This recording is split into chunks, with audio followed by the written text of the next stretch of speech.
Hello বন্ধুরা। তো তোমরা যারা সামনে একাদশ শ্রেণীর ফাইনাল পরীক্ষা দিতে চলেছো, তো তোমাদের জন্য আজকের এই ভিডিওটি বিশেষ গুরুত্বপূর্ণ হতে চলেছে।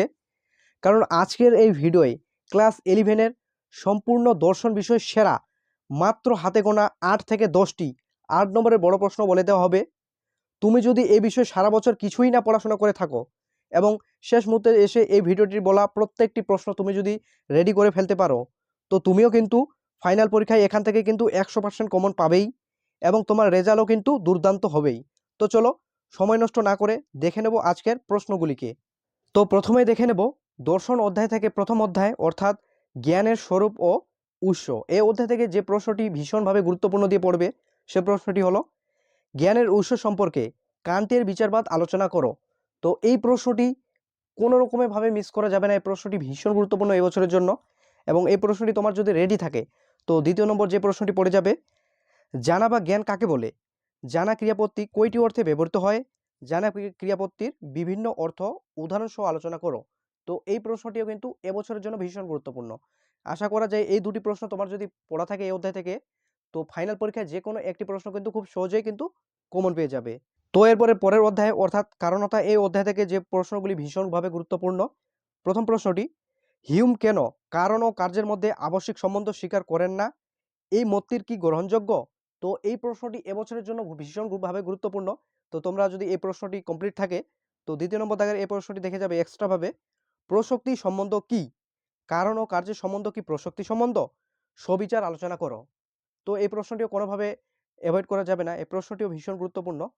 তো এরপরে চলে আসবো আমরা পরের অধ্যায়, বস্তুবাদ ও ভাববাদ। এই অধ্যায় থেকে যে প্রশ্নগুলি পড়বে, প্রথম প্রশ্নটি দেখে নেব, ভাববাদ কাকে বলে? বাকেলের আত্মগত ভাববাদ সমালোচনা সহ ব্যাখ্যা করো। তো এই প্রশ্নটি কিন্তু ভীষণভাবে গুরুত্বপূর্ণ। তো এই প্রশ্নটি তোমার যদি কমপ্লিট থাকে তো এক্সট্রা যে প্রশ্নটি তুমি পড়ে যাবে সেটি হলো দ্বিতীয় নম্বর দেখে নেব, লোকের যে মুখ্য গুণ ও গৌণ গুণের মধ্যে পার্থক্য করেছেন তা আলোচনা করো। এই পার্থক্য কি গ্রহণযোগ্য? তো এই প্রশ্নটিও কিন্তু মোস্ট ইম্পর্টেন্ট এই বছরের জন্য। তো তোমাদেরকে আবারও বলে রাখি, প্রত্যেকটি অধ্যায় থেকে মাত্র একটি থেকে দুইটি প্রশ্ন বলে দিয়েছি। এই একটি দুইটি প্রশ্ন তুমি যদি মুখস্থ করে যেতে পারো ফাইনাল পরীক্ষা, তো কিন্তু এখান থেকে কিন্তু 100% কমন পেয়ে যাবে। তো তোমরা অবশ্যই পরীক্ষা দিয়ে আসার পরে অবশ্যই কমেন্ট করবে যে তুমি কয়টা কমন পেয়েছো। তো এরপর চলে আসবো আমরা ন্যায় দর্শন। ন্যায় দর্শন থেকে যে প্রশ্নগুলি তোমাকে ভালোভাবে পড়তে হবে, প্রথম প্রশ্নটি দেখে নাও, ব্যক্তি কাকে বলে? ব্যক্তিগ্রহ কিভাবে জানা যায় তা আলোচনা করো। ভীষণ গুরুত্বপূর্ণ বন্ধুরা। এরপরে নেক্সট প্রশ্নটি দ্বিতীয় নম্বর, সন্নিকর্ষ কাকে বলে? ন্যায় দর্শন স্বীকৃতি লৌকিক সন্নিকর্ষণগুলি পরিচয় দাও। তো এই প্রশ্নটি কিন্তু ভীষণ গুরুত্বপূর্ণ। তো এরপরে 3 নম্বর দাগের প্রশ্নটি দেখে নেব, ভীষণভাবে গুরুত্বপূর্ণ দিয়ে পড়ে যাবে এই প্রশ্নটি, স্বার্থানুমান ও পরার্থানুমানের মধ্যে প্রভেদ করো। পঞ্চাবয়বী ন্যায়ের দৃষ্টান্ত সহ পরিচয় দাও। তো এই প্রশ্নটি কিন্তু কোনোভাবে মিস করা যাবে না। তো এরপর চলে আসবো আমরা নেক্সট অধ্যায়ে অর্থাৎ সমসাময়িক ভারতীয় দর্শন। এই অধ্যায় থেকে মাত্র দুইটি প্রশ্ন পড়ে যাও। আশা করা যায় এই দুটি প্রশ্ন পড়ে গেলে যে কোনো একটি প্রশ্ন কিন্তু এখান থেকে খুব সহজে কমন পেয়ে যাবে। তো প্রথম প্রশ্নটি দেখে নেব, সকাম ও নিষ্কাম কর্মের মধ্যে প্রভেদ করো।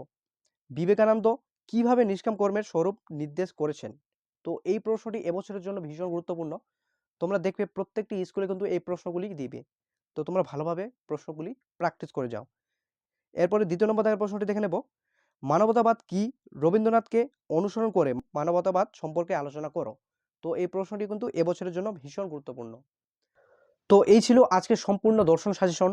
আশা করা যায় এখান থেকে কিন্তু প্রত্যেকটি প্রশ্ন কিন্তু কমন পেয়ে যাবে। তো তোমাদেরকে শুধু একটাই কাজ, তোমরা প্রত্যেকটি প্রশ্ন কিন্তু মনোযোগ দিয়ে পড়ে ফেলো। তো দেখা হচ্ছে নেক্সট কোনো ভিডিওয়। ততক্ষণ তোমরা ভালো থাকো, সুস্থ থাকো এবং শেষ মুহূর্তের জন্য মনোযোগ দিয়ে পড়াশোনা করতে থাকো। ধন্যবাদ।